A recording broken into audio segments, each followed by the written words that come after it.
Il passante di Mestre, inaugurato lo scorso 8 febbraio con il taglio del nastro a Bonisiolo tra Preganziolo e Mogliano Veneto, è stato definito dal Presidente del Consiglio, Silvio Berlusconi, un'opera paradigmatica per tutto il Paese. Un'opera che è da esempio per come è stata realizzata e per il tempo impiegato nel realizzarla, solo 4 anni. Che è un'opera davvero paradigmatica da prendere ad esempio per ciò che ci aspetta e che dobbiamo fare per superare quel divario, quel ritardo che noi abbiamo per quanto riguarda tutte le nostre grandi infrastrutture, non soltanto per il Veneto, ma per tutto il nostro Paese.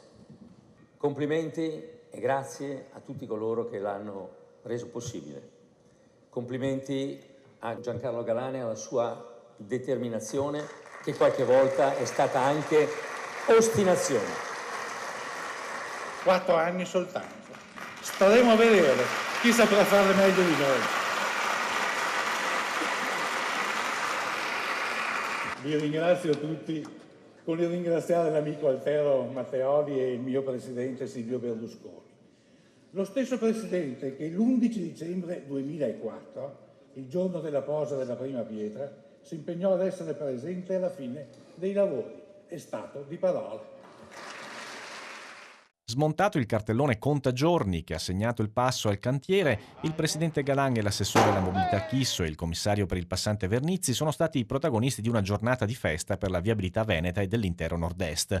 Il passante mette in archivio le lunghe code al casello di Villabona e sulla tangenziale di Mestre ed è la prima opera di federalismo stradale perché, ha spiegato il presidente della regione, le risorse raccolte con i pedaggi resteranno in Veneto e saranno utilizzate per altre opere pubbliche. Il passante di Mestre è dunque diventato anche il simbolo dell'Italia migliore e di un grande Veneto capace di indicare la direzione di marcia. Se le idee e le merci circolano liberamente, ha detto Galan, si ha il benessere, si ha la fortuna di un paese.